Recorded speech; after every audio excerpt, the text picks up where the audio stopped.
কোনো এক মহান ব্যক্তি বলেছিলেন যে আমরা সাধারণত সেখানে গিয়েই হেরে যাই যেখান থেকে আরেকটু গেলে হয়তোবা সফল হয়ে যেতাম, হয়তোবা সুখী হয়ে যেতাম, হয়তোবা আমাদের জীবনটা সুন্দর হয়ে যেত। আজ কথা বলবো এমন একটা বিষয় নিয়ে যেটা তোমার জন্যে খুবই প্রয়োজনীয়। আজ কথা বলবো এমন একটা বিষয় নিয়ে যেটার উপরে তুমি যদি নিজের আয়ত্ত আনতে পারো তাহলে হয়তোবা তোমার জীবনে দুঃখের মাত্রা অনেকাংশেই কমে যাবে, তোমার জীবনে দুশ্চিন্তার মাত্রা অনেকাংশেই হ্রাস পাবে। দেখো, একজন মানুষ জীবনের বিভিন্ন পর্যায়ে বিভিন্ন সমস্যার সম্মুখীন হয় এবং এই সমস্যাগুলো তার দুশ্চিন্তা, তার টেনশন, তার মন খারাপের কারণ হয়, তার হতাশার কারণ হয়। আর এমনটা নয় যে আমরা জানি না যে এগুলো আমাদের সমস্যার সমাধান নয়। আমরা প্রত্যেকেই জানি যে দুশ্চিন্তা কোনো সমস্যার সমাধান নয়, টেনশন কোনো সমস্যার সমাধান নয়, মন খারাপ করে কোনো লাভ নেই, আমরা প্রত্যেকেই জানি।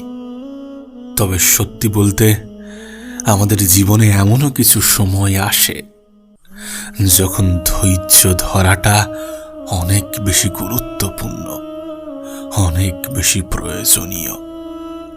একটা বিষয় তোমাকে আমি স্পষ্ট করতে চাই, উপরওয়ালা আমাদেরকে বিভিন্নভাবে পরীক্ষা নেন, কখনো কাউকে কিছু দিয়ে তো কখনো কারোর থেকে কিছু নিয়ে আমাদেরকে পরীক্ষা নেন যে আমরা কতটা ধৈর্যশীল, আমাদের ধৈর্য ধারণ করার ক্ষমতা কতটা। তোমার আমার জীবনের কিছু জিনিস তিনি ইচ্ছা করেই পিছিয়ে দেন, আবার কিছু জিনিস ইচ্ছা করেই এগিয়ে দেন। আর এটা বারবার প্রমাণ করে দেন যে মানব জীবন আনস্ক্রিপ্টেড। এখানে সবকিছু তোমার আমার পরিকল্পনা অনুযায়ী হবে না। তিনি হয়তোবা বোঝাতে চান যে জীবনের সব কিছু তুমি সময় মতো পাবে না। কিছু জিনিস জীবনে আগে আসবে, কিছু জিনিস পিছিয়ে যাবে, কিছু জিনিস সহজে পাবে তো কিছু জিনিস পেতে দেরি হবে। তবে হয়তোবা ভাবে সময়ের সাথে সব কিছুই হবে, একটু হয়তো সময় লাগবে, আর সেই সময়ের অপেক্ষা করার জন্যে তোমার ধৈর্যের প্রয়োজন পড়বে। তাই ধৈর্যশীল হওয়াটা গুরুত্বপূর্ণ। ধৈর্যশীল হওয়াটা গুরুত্বপূর্ণ কারণ সময় পরিবর্তনশীল, পরিস্থিতি পরিবর্তনশীল। আজকের দিনটাও পরিবর্তন হবে, সেদিনটাও আসবে যে দিনটার তুমি অপেক্ষায়, শুধু ধৈর্য ধরতে হবে। জানো, এই পৃথিবীর অনেকে নিজের ক্ষমতার ব্যাখ্যা দিতে চায়, অনেকে অনেকভাবে প্রমাণ করতে চাই যে দেখো আমি কতটা ক্ষমতার অধিকারী। কিন্তু সত্যি বলতে ক্ষমতা জিনিসটা একটু ভিন্ন। আমরা কোনটাকে ক্ষমতা ভাবছি? শারীরিক ক্ষমতা, হ্যাঁ ওটাও একটা ক্ষমতা, কিন্তু এটা আসল ক্ষমতা নয়। আসল ক্ষমতা তো এটা যে যখন তোমার পরিস্থিতি তোমার অনুকূলে নয়, যখন জীবনের সমস্ত কিছু তোমার ইচ্ছা মতো হচ্ছে না, যখন তুমি দ্রুত কিছু পাচ্ছ না, যখন তোমার মনের মতো কিছু হচ্ছে না, যখন তোমার আশেপাশের মানুষগুলো তোমাকে বলছে যে তোমার দ্বারা হবে না, তখন নিজের উপরে বিশ্বাস রাখা এবং ধৈর্য ধরা, সেটাই হচ্ছে ক্ষমতা। যে ক্ষমতার অধিকারী সবাই হতে পারে না। কারণ ধৈর্য শব্দটা যতটা ছোট, এই শব্দের উপরে নিজেকে বেঁধে রাখা অতটাও সহজ নয়। আর সহজ নয় বলেই হয়তোবা এর পুরস্কারটা অনেক বড়, অনেক বেশি, অনেক উত্তম। আমি এমন অনেক মানুষকে দেখেছি যাদের জীবনের শুরুটা অতটা সুন্দর ছিল না, কিন্তু একটা সময় পরে তাদের জীবনটা সুন্দর হয়েছে। তার জন্য তাদেরকে ধৈর্য ধরতে হয়েছে, তার জন্য তাদেরকে অপেক্ষা করতে হয়েছে, তার জন্য নিজের উপরে বিশ্বাস রেখে এগিয়ে যেতে হয়েছে। মানুষের কথায় কান না দিয়ে নিজের উপরে বিশ্বাস রাখতে হয়েছে। আমরা তো অন্যদেরকে গুরুত্ব দিতে গিয়ে নিজেদেরকেই ভুলে যাই। হয়তোবা তোমার জীবনে অনেক বেশি সমস্যা, হয়তোবা সমস্ত কিছু তোমার নিয়ন্ত্রণের বাইরে, হয়তোবা জীবনটা সম্পূর্ণরূপে অগোছালো, হয়তোবা এটা বুঝেই উঠতে পারছো না যে আমার জন্য কি প্রয়োজন। দেখো, আমি জানি না তোমার জন্য কি প্রয়োজন, কিন্তু এটুকু বলতে পারি যে সর্বপ্রথম তোমার ধৈর্য ধরা প্রয়োজন, একটু একটু ধীর মস্তিষ্কে ভাবা প্রয়োজন যে কোনটা সঠিক এবং কোনটা বেঠিক। এটা ভুলে যেও না যে তোমার জীবনটা একটা যুদ্ধ, আর তুমি একজন যোদ্ধা। আর কোনো যোদ্ধার যুদ্ধক্ষেত্র থেকে পালিয়ে যাওয়া কোনোভাবেই গ্রহণযোগ্য হতে পারে না। তোমার আমার ক্ষেত্রেও এর ব্যতিক্রম কিছু নয়। যখন জীবন নিয়ে তুমি অনেক বেশি হতাশ, তখন তোমাকে আমি বলতে চাই, তোমাকে আমি মনে করাতে চাই, তোমাকে আমি বিশ্বাস যোগাতে চাই এটা বলে যে আমি এ পৃথিবীতে চোখের পলকে মানুষের জীবন পরিবর্তন হতে দেখেছি। অনেক ধনীকে গরিব আর অনেক গরিবকে ধনী হতে দেখেছি। অনেক অহংকারের পতন দেখেছি। অনেক বিফলতার কাহিনীকে মোটিভেশনাল স্টোরি হিসাবে শুনেছি। আর আমি তাদেরকেই জীবনের সব থেকে বড় কিছু করতে দেখেছি যাদের উপরে মানুষ বিশ্বাস রাখত না, যাদেরকে মানুষ বলতো যে তোমার দ্বারা কিছু হবে না। আমি চোখের পলকে মানুষের জীবন পরিবর্তন হতে দেখেছি। আর সব থেকে বড় বিষয়, আমি ধৈর্যশীল ব্যক্তিকে উত্তম পুরস্কারে পুরস্কৃত হতে দেখেছি। আমি অনেক জীবন পরিবর্তনের সাক্ষী হয়েছি। বিশ্বাস করো, এই পৃথিবীতে এমন হাজারো এক্সাম্পল আছে, এমন হাজারো উদাহরণ আছে যাদের জীবনটা সত্যি খুবই খারাপ সময়ের মধ্য দিয়ে অতিবাহিত হয়েছে, কিন্তু তাদের জীবনেও পরিবর্তন এসেছে যখন তারা সমাধান হিসাবে ধৈর্যকেই বেছে নিয়েছে। কারণ সত্যি বলতে ধৈর্যের কোনো বিকল্প নেই। কঠিন পরিস্থিতিতে একজন মানুষের জীবনের সব থেকে প্রয়োজনীয় জিনিস হচ্ছে ধৈর্য। এই ধৈর্যই তোমাকে সফল বানাবে, এই ধৈর্যই তোমাকে সুখী বানাবে, এই ধৈর্যই তোমার জীবনের ঘাটতি পূরণ করার ক্ষমতা রাখে। এই ধৈর্যই তোমার জীবন পরিবর্তন করার ক্ষমতা রাখে। আমরা এটা তো জানি যে আমরা পরিস্থিতির শিকার, কিন্তু আমরা এটা কেন ভুলে যাই যে পরিস্থিতি যখন খারাপ হবে তখন ধৈর্য ধরাটা গুরুত্বপূর্ণ, ধৈর্য ধরাটা অপরিহার্য? এটা কেন ভুলে যাই? আমি অনেককে দেখেছি অনেক নেগেটিভ চিন্তা করতে, আমি অনেককে দেখেছি অনেক সহজে হার মেনে নিতে, কিন্তু তাদেরকে উদ্দেশ্য করে বলতে চাই, তুমি অতটাও দুর্বল নও যতটা তুমি নিজেকে ভাবো। আমি জানি না তুমি জীবনের কোন পর্যায়ে আছো, আমি জানি না তুমি কি চাও আর তুমি কি হারিয়েছো, তুমি জীবন নিয়ে কতটা আফসোস করো আমি জানি না, কিন্তু এটুকু বলতে পারি যে ধৈর্য ধরলে এটাও পরিবর্তন হয়ে যাবে। আর যদি তুমি কোনো মধ্যবিত্ত পরিবারের হয়ে থাকো, তাহলে তোমাকে মনে করাতে চাই যে তোমার জীবনে নতুন করে হারানোর মতো কিছু নেই। একজন মধ্যবিত্তের জীবনে নতুন করে হারানোর মতো কিছু থাকে না, কিন্তু হ্যাঁ, পাওয়ার অনেক কিছু থাকে, অর্জন করার অনেক কিছু থাকে। তাই তোমার কাছে অনুরোধ করব, হতাশ হও না, অত বেশি কষ্ট নিও না, অত বেশি দুঃখ নিও না, অত বেশি মন খারাপ করো না। উপরওয়ালা জানেন তোমার জন্য কোনটা সঠিক এবং কোনটা বেঠিক। উপরওয়ালা জানেন তোমার জন্য কোনটা সঠিক সময় এবং কোনটা উপযুক্ত নয়, কিন্তু তুমি হয়তোবা বুঝতে পারছো না যে তোমার ধৈর্য ধরাটা কতটা গুরুত্বপূর্ণ, তোমার নিজের উপরে বিশ্বাস রাখাটা কতটা প্রয়োজনীয়, তোমার আত্মবিশ্বাসী হওয়াটা কতটা প্রয়োজনীয়। আর একটা কথা আমি বারবার বলে থাকি যে মানুষের জীবন খারাপ হয় না, সময় খারাপ হয়। তোমার সময়টা খারাপ, জীবনটা নয়। আর সময় পরিবর্তনশীল, নিঃসন্দেহে সময় পরিবর্তনশীল। আজকের দিনটা পরিবর্তন হবে না এই নিশ্চয়তা তোমাকে তো উপরওয়ালাও দেয় না, তাহলে কেন হতাশ হবে, কেন হেরে যাবে, কেন হার মেনে নেবে, কেন ধৈর্য ধরা ছেড়ে দেবে? আমি দেখেছি অনেকে দ্রুত নেগেটিভ সিদ্ধান্ত নিয়ে ফেলে। আমি দেখেছি অনেকে আত্মহত্যার মতো জঘন্য সিদ্ধান্ত নিয়ে থাকে। আমি মনে করি পৃথিবীর সব থেকে জঘন্যতম অপরাধ এটা। না, জীবনটা তোমার ঠিকই, কিন্তু এই পৃথিবীর পরিচালক তোমাকে তোমার জীবনটা দিয়েছেন। জীবনটাকে নিজের মতো করে সাজানোর অধিকার তোমার আছে, কিন্তু জীবনকে শেষ করে দেওয়ার অধিকার তোমার নেই। তুমি উপরওয়ালার উপরে নারাজ হচ্ছ, ঠিক আছে, হও, তিনি হয়তোবা এতে কষ্ট পাবেন না, কিন্তু তুমি তানার দেওয়া জিনিসের উপরে হস্তান্তর করছো, এটা ঠিক নয়। শোনো, আমার জীবনে যখন খারাপ সময় আসে, যখন কঠিন পরিস্থিতি আসে, তখন আমি যেটা নিজেকে বলি, আমি যেটা নিজেকে বোঝাই, সেটা তোমাকে বলছে। আমি এটা বোঝাই যে আমাকে কেউ একজন পৃথিবীতে পাঠিয়েছেন, তাই আমি যতটা দায়িত্ববান আমার জীবন নিয়ে, তিনিও ততটা দায়িত্ববান আমার জীবন নিয়ে। তিনি জানেন আমার জন্যে কোনটা সঠিক। তিনি আমার জন্য এমন কিছু দেবেন যেটা আমি কখনো কল্পনাই করিনি, কারণ তিনি আমার থেকে দায়িত্ববান। আর তোমার জীবনের ক্ষেত্রেও এর ব্যতিক্রম কিছু নয়। তোমাকে তো কেউ একজনে পৃথিবীতে পাঠিয়েছে যে তোমার থেকেও বেশি দায়িত্ববান।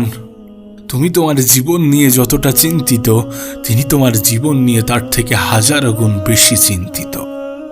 তাই যখন জীবনের সমস্ত কিছু অগোছালো, যখন তোমার জীবনে দুঃখ, কষ্ট, হতাশা, টেনশনের মাত্রা অনেক বৃদ্ধি পাবে, যখন কোনো কিছুই মনের মতো হবে না, তখন সমস্ত কিছু উপরওয়ালার উপরে ছেড়ে দাও এবং তানাকে বলো যে তুমিই তো জীবন দিয়েছ, তুমিই তো পরীক্ষা হিসাবে জীবনে সমস্যা পাঠিয়েছ। আমার বিশ্বাস এ সময়টা কেটে যাবে, তোমার পরীক্ষার সমাপ্তি হবে। আমার বিশ্বাস তুমি আমার জীবনকে সুন্দর করবে, আমাকে উত্তম পুরস্কারে পুরস্কৃত করবে।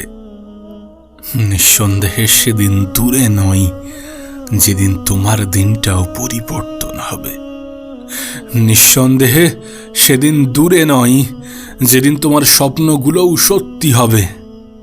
নিঃসন্দেহে সেদিন দূরে নয় যেদিন সময় তোমার অনুকূলে থাকবে। নিঃসন্দেহে সেদিন দূরে নয়, কারণ সময়টা খারাপ, জীবনটা নয়। জানো, মাঝে মাঝে মনে হয় যে সমস্ত কিছু ছেড়ে দিয়ে দূরে কোথাও চলে যাই। মাঝে মাঝে মনে হয় অনেক তো চেষ্টা করেছি, অনেক কিছুই তো করে দেখেছি, কিছুই তো হচ্ছে না। আমি মনে হয় আর পারবো না। তাদের কথাগুলোই হয়তোবা সত্যি হয়ে যাবে যারা বলে যে তোর দ্বারা কিছু হবে না। মাঝে মাঝে নিজের যোগ্যতার উপরে সন্দেহ হয়। মনে হয় আমি এ পৃথিবীর সব থেকে অযোগ্য ব্যক্তি। আসলে দুঃখগুলো আমাকে এমনভাবে ঘিরে ফেলেছে যে জীবনের সুখ প্রবেশ করতে পারছে না। তাই মাঝে মাঝে মনে হয় সমস্ত কিছু ছেড়ে দিয়ে দূরে কোথাও চলে যাই, যেখানে মানুষ আমাকে বলবে না যে তোমার দ্বারা কিছু হবে না। কিন্তু এত কিছু মনে হওয়া সত্ত্বেও আমি পারি না। আমি পারি না কেন জানো? কারণ আমার বিশ্বাস আমার জীবনটাও পরিবর্তন হবে। আমি এমন হাজারো উদাহরণ দেখেছি, এমন হাজারো গল্প শুনেছি, এমন হাজারো বাস্তবতার সাক্ষী হয়েছি, যেখানে দেখেছি যে সফলতার জন্য কোনো রিকোয়ারমেন্ট লাগে না, ভালো সময় আসার জন্যে কোনো লাইসেন্স লাগে না। আর এগুলো আমার মনে একটা সাহস যোগায় যে আমার সময়টাও পরিবর্তন হবে, আমার জীবনটাও বদলাবে। তাই নিজে থেকেই একটা প্রতিজ্ঞা নিয়েছি যে আমি জীবনে ততক্ষণ পর্যন্ত হার মানব না যতক্ষণ না পর্যন্ত আমার স্বপ্নগুলো বাস্তবের রূপ পাবে না, যতক্ষণ না পর্যন্ত আমার মনের আশাগুলো পূরণ হবে না, আমি ততক্ষণ পর্যন্ত হার মানব না। আর আমি জানি যিনি আমাকে পৃথিবীতে পাঠিয়েছেন তিনি আমাকে নিরাশ করবেন না। আমি জানি তিনি আমাকে পরীক্ষা নিচ্ছেন, তিনি তো পরীক্ষা নিয়ে থাকেন, কখনো কাউকে কিছু দিয়ে, কখনো কারোর থেকে কিছু নিয়ে। তিনি আমার থেকে কিছু নিয়ে হয়তোবা আমাকে পরীক্ষা নিচ্ছেন যে আমি কতক্ষণ তানার উপরে বিশ্বাস রাখতে পারি, আমি কতক্ষণ উপরওয়ালাকে বলতে পারি না না না না, এত সহজে হার আমি মানব না। আমি জানি হার মেনে নেওয়াটা অনেক সহজ, আর আমি সেই সহজের অংশ হতে চাই না। আমি লড়বো, আমি ততক্ষণ পর্যন্ত লড়বো যতক্ষণ আমার স্বপ্নগুলো বাস্তবের রূপ পাবে না। আমি জীবনে অনেক কিছু থেকে বঞ্চিত হয়েছি, আমি জীবনে অনেক খারাপ সময়কে কাটিয়েছি, আর সেগুলোই আমার মনে সাহস যোগায় যে সময়টাও পার হয়ে যাবে, সেই সময়টাও আসবে যে সময়টার অপেক্ষা আমি করছি। বিশ্বাস করো, আমি সেই সমস্ত মানুষদেরকে খুব একটা বেশি আনন্দ দিতে চাই না যারা আমার দুঃখে আনন্দ পায়, যারা আমার দুঃখে খুশি হয়, তাদেরকে আমি খুশি দিতে চাই না। নিজেকে দুর্বল প্রমাণ করে তাদেরকে আর বেশি আনন্দিত করতে চাই না। আমি জানি এই মানুষগুলোই একটা সময় আমার প্রশংসা করতে বাধ্য হবে। আমি জানি সেদিন দূরে নয় যেদিন আমার জীবনে পরিবর্তন ঘটবে।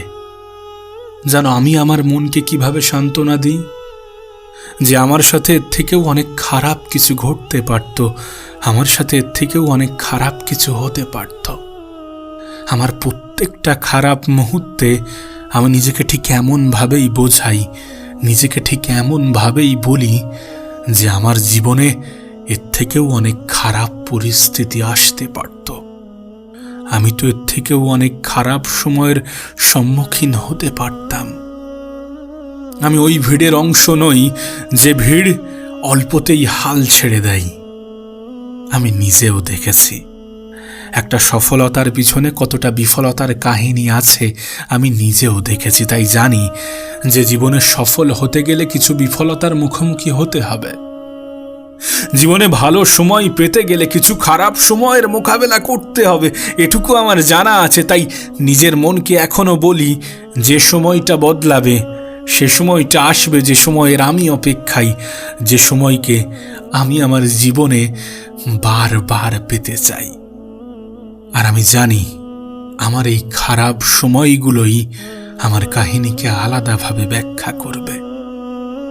দেখো, আমি হার মেনে নিতে পারতাম, আমি তো সমস্ত কিছু ছেড়ে দূরে কোথাও চলে যেতে পারতাম, কিন্তু আমি হার মানি না। তার কারণ কি জানো?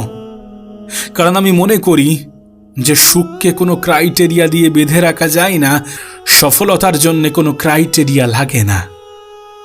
আমি এমন অনেককে দেখেছি যাদের জীবনে সমস্ত কিছু ছিল, কিন্তু তারপরেও তারা জীবনে পরিবর্তন আনতে পারেনি। আবার অনেককে দেখেছি যাদের জীবনে কিছুই ছিল না, তারপরেও তারা নিজের জীবনকে পরিবর্তন করতে পেরেছে নিজের মেহনতের দ্বারা, নিজের প্রতি বিশ্বাসের দ্বারা। আর এটাই তো আমাকে বারবার মোটিভেট করে নিজের লড়াইটাকে জারি রাখার জন্যে। এই লড়াইটা জারি থাকবে ততদিন পর্যন্ত যতদিন না আমার আশাগুলো পূর্ণ হচ্ছে, আমার স্বপ্নগুলো বাস্তবের রূপ নিচ্ছে। আমি হতাশ হব না, ধৈর্যকে নিজের জীবনের অংশ, নিজের সব থেকে হাতিয়ার বানাবো। কারণ আমি দেখেছি যে ধৈর্যশীল ব্যক্তিরাই এই পৃথিবীতে সব থেকে বেশি পুরস্কৃত হয়। আমি দেখেছি ধৈর্যশীল ব্যক্তিরাই এই পৃথিবীর সব থেকে উত্তম পুরস্কারটা পায়। তাই আমি হতাশ হব না, আমি হার মানব না। নিজেই নিজেকে বোঝাবো যে লড়াইটা এখনো বাকি আছে, জীবনে এখনো অনেক কিছু করার বাকি আছে। একজন ভালো মানুষ হওয়ার বাকি আছে, একজন ভালো সন্তান হওয়ার বাকি আছে, একজন ভালো স্বামী অথবা একজন ভালো স্ত্রী হওয়ার বাকি আছে, অথবা একজন ভালো বাবা অথবা একজন ভালো মা হওয়ার বাকি আছে। জীবনে অনেক কিছু করার বাকি আছে। আমাকেও একদিনে প্রশ্নটা করা হবে, তুমি তোমার প্রতিবেশী, তুমি তোমার আত্মীয় স্বজন, তুমি এ পৃথিবীবাসীর জন্য কি করেছ? আমাকেও যিনি এ পৃথিবীতে আমাকে পাঠিয়েছেন তিনি আমাকে প্রশ্নগুলো করবেন, আমি জানি। তাই আমার লড়াইটা জারি থাকবে। যদি আমি হেরেও যাই তবুও বলতে পারবো যে আমি তো চেষ্টা করেছি। আমি তো চেষ্টা করেছি, আর আমি জানি টানার বিচারে পৃথিবীবাসীর মতো নয়, যারা রেজাল্টটাকে দেখে, মেহনতটাকে দেখে না।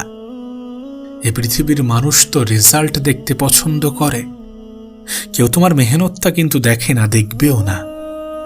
কিন্তু তারা হয়তোবা জানে না যে প্রত্যেকটা রেজাল্টের পিছনে মেহনতটাই থাকে। আর আমি আমার মেহনত কাউকে দেখাতে চাই না, কারণ আমি জানি আমার মেহনতটা কেউ দেখতে চাইবে না। এই পৃথিবীবাসী অর্থের ভিত্তিতে মানুষের ক্ষমতা বিচার করে তো ঠিক আছে, ঠিক আছে, আমিও একটা সময় উপার্জন করব। আমিও এই সমস্ত মানুষের ভ্রান্ত ধারণা দূর করব, যারা মানুষকে অর্থের ভিত্তিতে বিচার করে, যারা মানুষকে পোশাক দেখে জাজ করে। আমি এই পৃথিবীকে বদলাতে পারবো না, তাই কিছু বিষয় উপরওয়ালার উপরে ছেড়ে দিয়েছি। আমি তাদের মতো নই যারা উপরওয়ালার জায়গায় বসে অন্যকে বিচার করে, যারা উপরওয়ালার দায়িত্ব নিতে ভালোবাসে, যারা বিচার করে তুমি ভালো না, তুমি খারাপ, তুমি এটা, তুমি সেটা। আমি সেই সমস্ত পরনিন্দা পরচর্চার অংশ হতে চাই না। আমি শুধু নিজের জীবনকে সুন্দর করতে চাই, আর এ চেষ্টা আমি ততক্ষণ পর্যন্ত চালিয়ে যাব যতক্ষণ না পর্যন্ত আমার স্বপ্নগুলো সত্যি হচ্ছে, যতক্ষণ না পর্যন্ত আমার মনের আশাগুলো পূর্ণতা পাচ্ছে। জানি অনেক কটা খারাপ সময়ের মধ্য দিয়ে জীবন কাটাতে হবে, আমি রাজি, আমি রাজি। আমি হার মানব না ততক্ষণ পর্যন্ত, যতক্ষণ না এই পৃথিবীর পরিচালক আমার দেহ থেকে জীবনটাকে বার করে নিচ্ছে। আজকাল অন্যদের থেকে নিজেকে একটু গুটিয়ে নিয়েছি, নিজেকে একটু গুছিয়ে নিয়েছি, নিজেকে একটু আলাদা করে নিয়েছি। সকলের কথাই গুরুত্ব দেওয়া ছেড়ে দিয়ে নিজেকে নিয়ে ব্যস্ত আছি। আর এই ব্যস্ততার মধ্যে নিজেকে ভালো রাখার চেষ্টা করছি। যে চেষ্টা একেবারে যে বিফলে যাচ্ছে তেমনটা কিন্তু নয়। অনেকটাই জীবনে পরিবর্তন এসেছে, আরো পরিবর্তন হবে আমি জানি। তাই নিজেকে একটু আলাদা করে রেখেছি। সকলকে প্রাধান্য দিতে গিয়ে একটা সময় নিজেকে ভুলে যেতাম, আজ সেটা হয় না, আর আগামীতেও সেটা হবে না। কারণ আমি অনেক কিছু দেখেছি। এই ছোট্ট এই সংক্ষিপ্ত জীবনে অনেক জিনিসের সাক্ষী হয়েছি। আমি অনেককে মসজিদে বসে সমালোচনা করতে শুনেছি, মন্দির নিয়ে রাজনীতি করতে দেখেছি, ধর্ম নিয়ে খেলা করতে দেখেছি, ধর্মীয় পোশাক পরে অনেক ধর্ম ব্যবসায়ীকে সফল হতে দেখেছি। কিন্তু সকল ধর্মই যে শান্তির কথা বলে, খুবই কম মানুষের মুখে এমন বাক্য শুনেছি। সব সীমা লঙ্ঘন করে ধর্ম নিয়ে মানুষকে লড়তে দেখেছি। 2 পয়সার নেতার কাছে মানুষের বিক্রি হতে দেখেছি। এত কিছুর সাক্ষী হতে চাইনি, তবুও হয়ে গিয়েছি। আর আমি জানি সমস্ত কিছু আমার হাতে নেই, আমার নিয়ন্ত্রণে নেই। আমি চাইলেও সমস্ত কিছু পরিবর্তন করতে পারবো না। তাই কিছুটা উপরওয়ালার উপরে ছেড়ে দিয়েছি। আমি নিজেকে বদলে নিয়েছি। এখন আর আগের মতো তর্কে লিপ্ত হই না। এখন আর সকলের সামনে নিজেকে জয়ী প্রমাণ করতে চাই না। এখন আর প্রয়োজনের থেকে বেশি কথা বলি না। কিন্তু এই সমস্ত কিছু দেখে যদি কেউ আমাকে দুর্বল মনে করে, তাহলে আমি বলবো সে বোকার স্বর্গে বসবাস করছে। কারণ আমার নীরবতা আমার দুর্বলতা না। নিজেই নিজের কাছে সৎ থাকার মধ্যে যে আনন্দ, যে মানসিক শান্তি আছে, সেটা এই পৃথিবীর অন্য কিছুর মধ্যে নেই। আর এটা তো বাস্তব যে নিজের কাছে নিজে সৎ থাকাটা গুরুত্বপূর্ণ, নিজের কাছে নিজে সৎ থাকাটা প্রয়োজনীয়। না, হয়তোবা পরিস্থিতি তোমার নিয়ন্ত্রণে থাকবে না, হয়তোবা সময়গুলো তোমার মন মতো চলবে না, হয়তোবা সকলের কাছে ভালো হতে পারবে না, কিন্তু এত কিছুর পরেও নিজেই নিজের কাছে সৎ থাকার চেষ্টা করো। একটা কথা মনে রেখো, দিন শেষে মানসিক শান্তিটাই গুরুত্বপূর্ণ, মনের শান্তিটাই ইম্পর্টেন্ট। সকলের সামনে নিজের মনের কথা প্রকাশ করা উচিত নয়, সকলের সামনে নিজের মনের কথাগুলো খুলে বলা উচিত নয়। কাউকে নিজের মনের কথাগুলো বলার আগে একটু ভাবার চেষ্টা করো, যাদেরকে তুমি কথাগুলো বলছো তারা কি আসলেই এই কথাগুলোর মর্যাদা রাখবে? তারা কি আসলেই এই কথাগুলোর মর্যাদা রাখতে পারবে? একটু ভাবার চেষ্টা করো। না, আমি জানি যে নিজের মনের কথা অন্যকে প্রকাশ করার মধ্যেও একটা মানসিক শান্তি খুঁজে পাওয়া যায়, কিন্তু একবার নিজেই নিজেকে প্রশ্ন করো, যদি সেই মানসিক শান্তি তোমার আগামীতে কষ্টের কারণ হয় তাহলে সেটা কতটা গ্রহণযোগ্য? যদি সেই মানসিক শান্তি তোমার আগামী দিনের কষ্টের কারণ হয় তাহলে একটু সেটাকে চেপে রাখো। সকলকে নিজের কাহিনী বলতে যেও না, সকলের সামনে নিজের দুর্বলতা প্রকাশ করো না। আর এটা তো তুমি জানো যে সকলে তোমাকে বুঝবে না, সকলের মধ্যে সেই ক্ষমতাটা নেই। এটা তো আমরা জানি যে আমরা চাইলেও সকলের মন জয় করতে পারবো না, যেটার বৃথা চেষ্টা আমরা প্রতিনিয়ত করে চলেছি। এটা তুমি তো জানো যে অভাব মিটে গেলে কিছু মানুষের স্বভাব খারাপ হয়ে যায়। জানো, আমি একটা নীতিতে বিশ্বাস রাখি যে যখন খুব বেশি মন খারাপ করবে তখন নিজের ভালো সময়গুলোর কথা মনে করো, আর যদি তারপরেও কোনো সমাধান না হয় তাহলে দুফোঁটা কেঁদে নিও, কিন্তু তবুও ওই স্বার্থপর মানুষগুলোর কাছে নিজের মন খারাপের, নিজের কষ্টের কারণ বর্ণনা করতে যেও না, বলতে যেও না যে তুমি কতটা খারাপ সময়ের মধ্য দিয়ে জীবন কাটাচ্ছ। দেখো, এমনটা তো নয় যে পৃথিবীর সকলে তোমার শুভাকাঙ্ক্ষী, এমনটা তো নয় যে পৃথিবীর সকলে তোমার ভালো চাই, এমনটা নয়, আর এটা কখনো সম্ভব হবে না।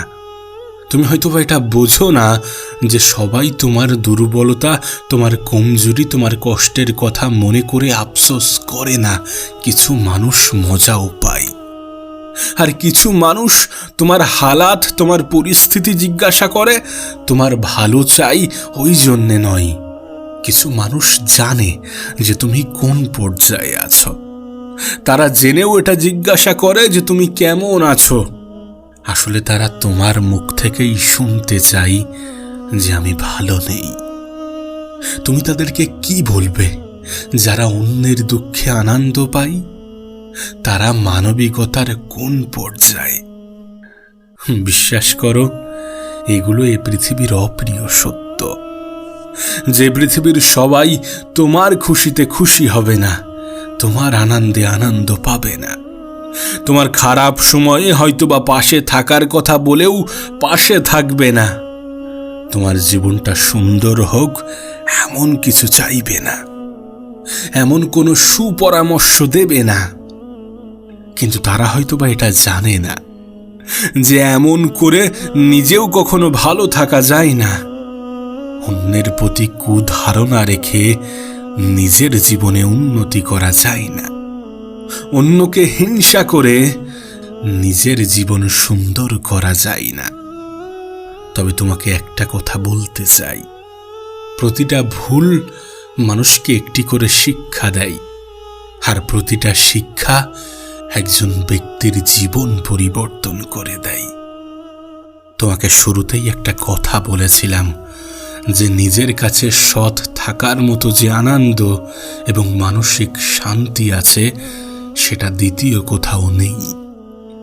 জীবনের এই ক্ষেত্রে, মানে তুমি ভুল করেছো কিনা এবং সেটা থেকে নিজেকে সংশোধন করেছো কিনা, জীবনের এই ক্ষেত্রে নিজেকে সৎ রাখার চেষ্টা করো, নিজে একটু সৎ থাকার চেষ্টা করো।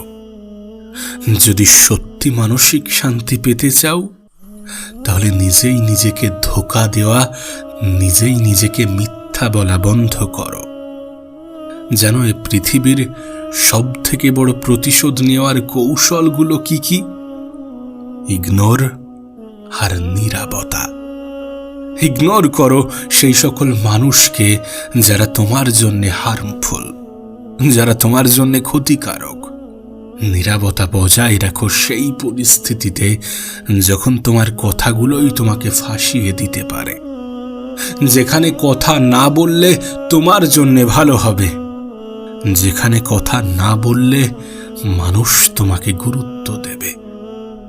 আর যদি সত্যি নিজের মন, নিজের জীবন, নিজের ভবিষ্যৎ, নিজের অতীত নিয়ে আফসোস থেকে থাকে, যদি সত্যি জীবন নিয়ে কোনো অভিযোগ থেকে থাকে, তাহলে সেটা কোনো মানুষের কাছে নয়, বরং উপরওয়ালার কাছে বলো, যিনি তোমার জীবন পরিবর্তন করার ক্ষমতা রাখেন, যিনি জানেন যে তোমার জন্য কোনটা উত্তম আর কোনটা উত্তম নয়, কোনটা সঠিক এবং কোনটা সঠিক নয়। কোনো এক মহান ব্যক্তি বলেছিলেন, মুখের উপরে মুখোশের উপস্থিতি যদি এত সহজে বুঝতে পারতাম, তাহলে কি এত বেশি ঠকতাম। মুখের উপরে মুখোশের উপস্থিতি দ্রুত বোঝা যায় না, তাই আজকের পৃথিবীতে কাউকে অন্ধের মতো বিশ্বাস করো না। তোমার কাছে একটা অনুরোধ করব, জীবনে এই 3 ধরনের মানুষ থেকে নিজের দূরত্ব বজায় রাখার চেষ্টা করো।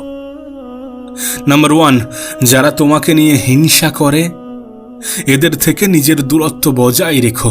মনে রেখো, এরা তোমার জন্য বিষের থেকেও বিষাক্ত। নাম্বার 2, যারা তোমার সামনে অভিনয় করে, নিজের নকল রূপ তোমার সামনে প্রকাশ করে, তোমার বিশ্বাস নিয়ে খেলা করতে ভালোবাসে।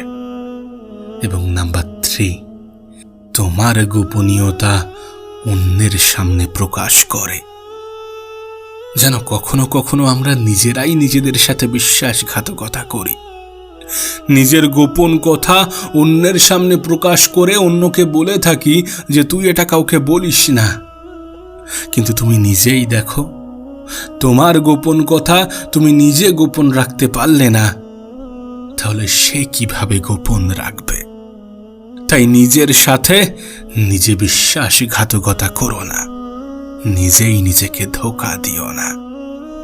কারণটা তোমাকে আমি অনেক আগেই বলেছি, যে নিজেই নিজের সাথে সৎ থাকার মধ্যে যে মানসিক শান্তি আছে, যে মনের তৃপ্তি আছে, সেটা পৃথিবীর অন্য কিছুর মধ্যে নেই।